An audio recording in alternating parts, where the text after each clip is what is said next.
그때 진채님을 알았어야 되는데 저한테 이렇게 이런 조언을 해줄 수 있는 굉장히 단언코 분석적으로. 왜냐하면 그때 제가 기억이 나는 게 3월 11일부터일 거예요. 7거래일 연속 코스피가 빠지기 시작하는데 그 7거래일 동안 30%가 빠졌고 그 중에서도 코스닥은 19일쯤이었나요?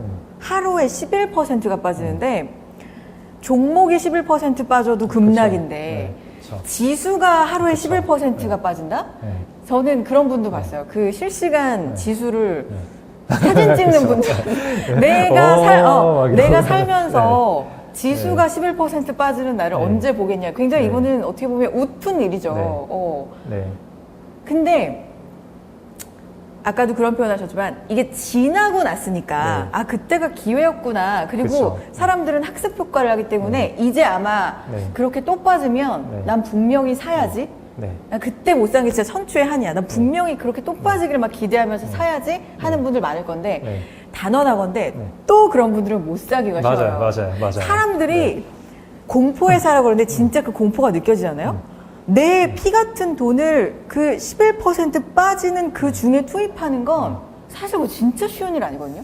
그러니까 아까 이제 학습 효과라고 말씀을 하셨잖아요. 그러니까 그게 저는 원래 인간은 그런 식으로 학습을 하기는 하는데 이게 굉장히 위험한 형태의 학습인 거거든요. 그러니까 공포에 살아. 아 좋은데 그렇죠.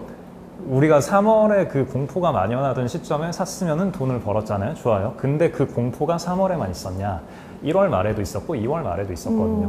그러니까 저희가 사실 저는 개미라는 표현 자체를 싫어하긴 하는데 어쨌거나 동학개미라고 많이들 말씀을 하시는데 동학개미는 3월에만 있었던 게 아니라 1월 말에도 있었고 2월 말에도 있었어요.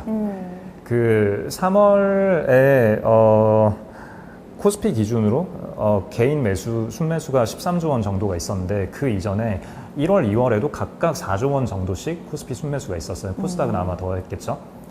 근데 그럼 1월 말에 자 공포감에 사야지 하고 들어오신 분들 사망하셨고 그죠. 2월 말에 또 야 1월 말에도 이렇게 빠졌는데 2월 말에 더 빠졌어. 야 공포감에 사야지 들어오신 분들 또 사망하셨고.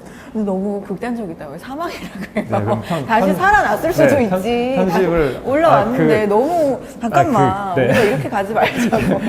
사망까지는 아니고 네, 자 그럼 편집해 주시고 네, 자 굉장히 힘드셨다.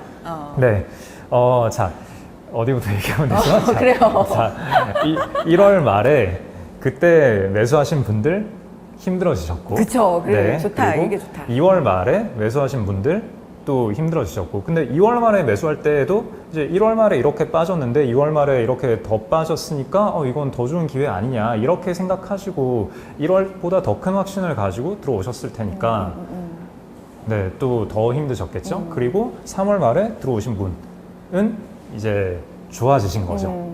그러니까 이게 1월 말에 의사결정하신 분들, 2월 말에 의사결정하신 분들, 3월 말에 의사결정하신 분들 그 세 텀의 의사결정에서의 의사결정의 질이 본질적으로 뭐가 차이가 있었을까? 저는 그렇게 크지 않다고 생각하거든요. 아까 말씀드리려다 깜빡한 것 중에 하나가 지금은 쉽다라고 말씀을 드린 것 중에 또 하나 제가 확신을 가질 수 있었던 게 저희가 금융위기 2008년 금융위기를 겪은 지 아직 10년이 조금 넘었어요. 그렇죠. 그리고 그때는 그 비전통적인 정책, 양적 완화라는 정책을 펼치면서 그때 중앙은행 당국에 있던 사람들은 옛날 논문들 막 들춰보고 각 그 교수님들한테 자문을 구하고 이런 식으로 하면서 이래도 될까? 이래도 될까? 이러면서 조심스럽게 한 걸음씩 이 정책들을 펼쳤거든요. 어쨌거나 그 이후에 엄밀히 말해서 2008년 금융위기를 극복했는지에 대해서는 조금 논란의 여지가 있긴 하지만 어쨌거나 주가는 많이 올라왔고 그러면 현 시점에서는 그 12년 전에 그 정책을 펼쳤던 사람들 최종 QE로 치면은 한 5년 전일 수도 있는 거죠. 그때의 당국자들이 다 멀쩡히 살아 계세요. 그럼 그분들이 아예 그냥 교재로 참고할 수 있는 정책들을 다 내놨었기 때문에 2020년 시점에서의 중앙은행에서 할 거는 그냥 그때 했던 거 그대로 더 강하게 하기만 하면 되는 거거든요. 그때 중앙은행 당국자들이 학습을 했던 거는 중앙은행이 우리 시스템을 지키고자 하는 의지와 역량이 있습니다 라는 것들을 시장 참여자들에게 확신시켜 줄 수가 있으면은 시스템 리스크는 막을 수 있다라는 거예요. 그 경기가 침체되는 거랑 시스템 리스크는 좀 다른 얘기거든요. 아무튼 그렇게 시스템 리스크를 어떻게 하면 막을 수 있는지에 대해서는 이거는 그냥 너무 교과서 같은 것들이 있고 작동하는 모델이 존재하기 때문에 쉽게 말하면 네. 경기 침체와 시스템 리스크는 뭐가 달라요?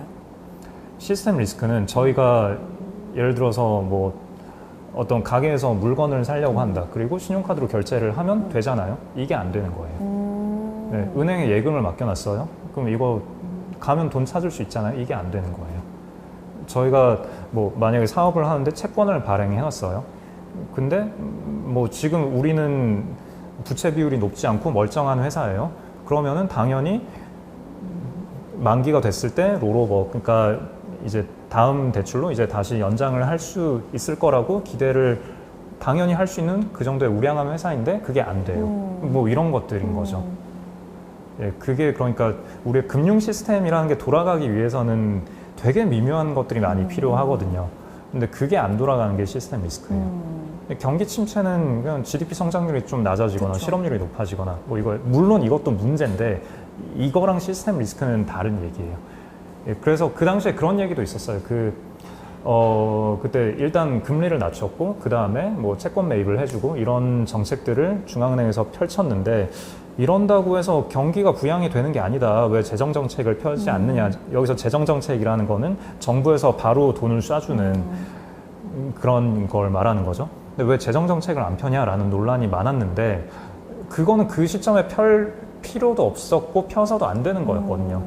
애초에 지금 길거리에 사람들이 아무도 안 나가 있는데 뭘 가게에서 물건을 사지도 않고 여행을 가지도 않고 아무것도 안 하는데 그때 돈 쓰세요 하고 돈을 꽂아줘봤자 안 쓰잖아요. 그러면은 되게 유의미한 정책 카드 하나를 날려버릴 뿐인 거예요. 그러니까 재정정책을 쓰려면 일단은 우리가 뭔가 일단 이 사태가 뭔지를 파악했고 이렇게 하면 극복을 할 수 있을 것 같다라는 지식을 확보하고 공감대가 형성되고 그 다음에 재정정책을 펴는 거거든요. 그러니까 그거는 다른 얘기고 근데 시스템 리스크는 당장 이것들을 막지 않으면은 그냥 아까 말씀드린 그런 그냥 은행 예금이 어디론가 사라졌어요. 이런 일이 벌어질 수 있다라는 거예요. 그래서 그걸 막기 위해서 채권 매입 등등을 하는 거고 그래서 제가 아까 유가가 더 위험한 팩터였다라고 말씀을 드린 게 그때 채권 시장이 망가졌거든요. 그때 정부에서 나서지 않았으면 어떤 무서운 일이 벌어졌을지 몰라요. 정부라기보다는 중앙은행이긴 하지만, 네. 아무튼 그래서 이제 얘기가 약간 이제 옆으로 돌아왔는데, 괜찮아요. 네. 마음대로 하세요. 네. 아무튼 그래서 그 1, 2, 3월의 어떤 개인 매수의 의사 결정이 뭐가 달랐을까에 대해서 사실 질적으로 달라진 건 없었거든요. 그런 중앙은행에서의 정책이라는 거는 1월이나 2월이나 3월에나 우리는 필요한 모든 걸 할 의사와 능력이 있습니다라는 게 미국의 중앙은행의 스탠스였고 뭐 한국이나 다른 각 나라들도 미국이 하는 거 봐서 우리도 공감대를 얻어서 할 수 있는 건 다 해보겠다.